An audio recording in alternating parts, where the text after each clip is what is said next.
All right, Big Mike, I got to tell you, dude, I love you here. This is like my fifth try. I actually got it right on the third try, but then it was upside down when I uploaded it to my computer, so I got to get it right now. So anyway, I got to hurry too because I was way too long the first time.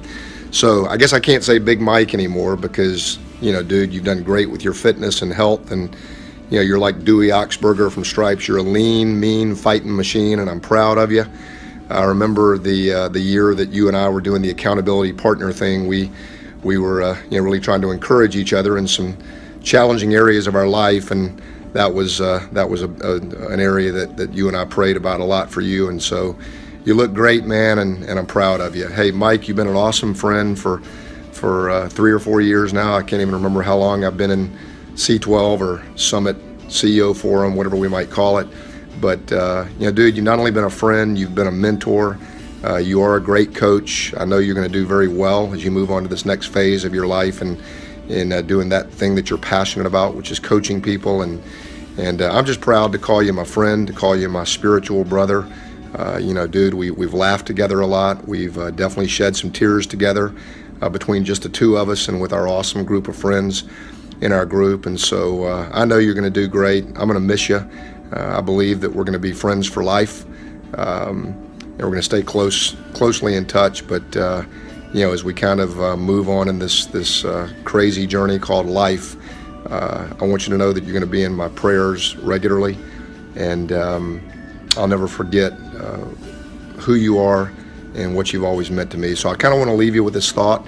I've got this statue on my credenza. It's an eagle. It's got one of my favorite Bible verses that I think is very appropriate for you moving on to this next phase of your life. It's Isaiah 40:31. You know it. I'm going to see if I can flip this phone around. I'm not a millennial here, and apparently no, I can't. So I'm going to turn it around the old-fashioned way and show you the eagle and then the Bible verse that you know very well. And I do believe that, Mike, that you will absolutely soar on wings like eagles. So I love you, brother. All the best. Hey, MJ, before I start my day, I just want to say a big thank you to you. You and I met back in 2010 when Scott Schnurr brought me to a breakfast meeting where you were talking about C12 and how it can benefit business owners. And, after that conversation you and I had on the phone, I made the decision to join and become a part of that group. And over the last 6 years, you definitely have had a significant impact in my personal and professional life, from the one-on-ones we did to the monthly meetings. And in particular, MJ, when you brought us together on those weekend retreats where we unpacked our stories, it truly bonded us together in a way that could have never happened had not you taken the initiative to do that for us. Well, I really want to thank you for that. There are other things I really enjoy about you. You could be super funny. Your Chris Farley impersonation by far tops the charts. And just being a good friend and being a good man. And, you love your wife and your daughters, and you represent Christ so beautifully. So I know you're on to a new venture. I wish you the very best. I know Christ will be your guide. I know you will be a man of faith and vision as you go forward. But I just wanted to take a minute before I jump into my day to say thank you, a well-deserved thank you to a great guy. Be well, my friend. I wish you the very best. Mike Johnson. Hey, I just wanted to thank you, Mike, for being a great leader for us. Through your influence and the influence the group has provided, I've been able to grow in a lot of ways. I have a long way to go, but thank you, sir, for doing that. I love you, man. You're a great leader and inspiration. What I like most about you, Mike, is your passion for getting things done, implementing. And that's not a real common quality. Sometimes you may jump in pretty quickly, but you always, back off and reassess and then jump in again. And that is, getting things done is what it's all about. So thank you, brother, so much for that. As far as favorite memories, Mike, I love your stories of growing up in Ottawa, the challenges you have, the stuff you work through with your dad, the tough stuff and the good stuff. I just like that small town atmosphere and hearing about those things. So all the best to you. Great luck in your new venture with Traction. And I'm sure we'll be seeing a lot of you. Love you. Love you, your family. Thanks so much, Mike. It Take care. is now coming to the end of an era, really, for us. And so I wanted to say just a couple of things. First of all, you introduced me to the Crucible project, which I not only went for that weekend, but we had that special one at Paul Cook's place that has been very helpful to me. I think a lot about your equation, the grace plus truth plus love. If I'm getting that all right, it doesn't matter. It really has impacted me. You have very broad shoulders, and you know that because you carried me through a lot of really difficult situations, ongoing situations that you probably couldn't believe were continuing to go on and on and on. And so I want to thank you for that as well. And as we come to the end of this era, I do want to say, besides saying thank you and that I love you, I do want to say, remember that you are a wedge breaker. So continue to mow them down, continue to blaze a trail, continue to get it done. Love you. Hey Mike, I guess this is my farewell message to you in video format. And so because I wanted to make sure I covered all the things I wanted to cover, I actually have a bit of a script here. So if it's obvious I'm reading, that's why. So I wanted to say that over the past 4 years, there's been so many great moments that I don't really know which ones to share, but I wanted to mention a few of them. I remember first meeting you at Panera in November of 2012, and what impressed me the most is that you really listened. We talked about business and about God and about family and exactly where I was in all those areas. And your warmth and directness and interest in helping is what made me want to visit a C12 meeting and join. And here we are 4 years later. Our one-on-one meetings got more casual over the years, but even more meaningful because we weren't trying to put on airs or act Christian. We were just being direct and honest. And that honesty and directness really helped me face a lot of things I'd put aside in my personal life and my business life, and I really grew as a result.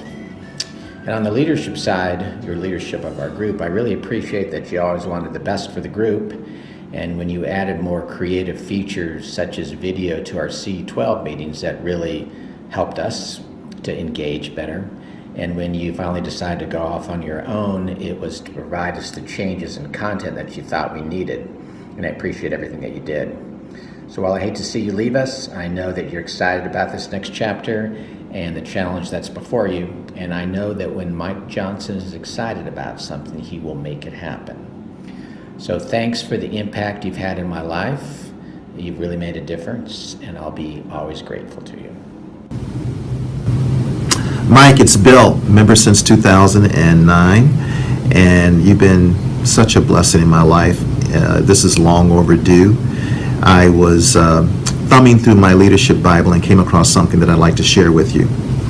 It's titled The Law of Empowerment. Jesus touches hearts first. It is referenced from Matthew 11:28 through 30, and it goes, although Jesus puts his early disciples to work, he knows he has to touch their hearts before he asks for their hands. So he promises to give them rest.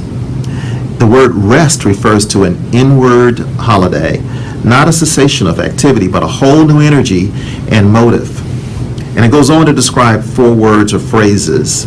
And the first is rest, which is described as an inward rest free from anxieties. That's verse 28. And the second, framework, a yoke by which we are guided by a stronger partner. That's verse 29.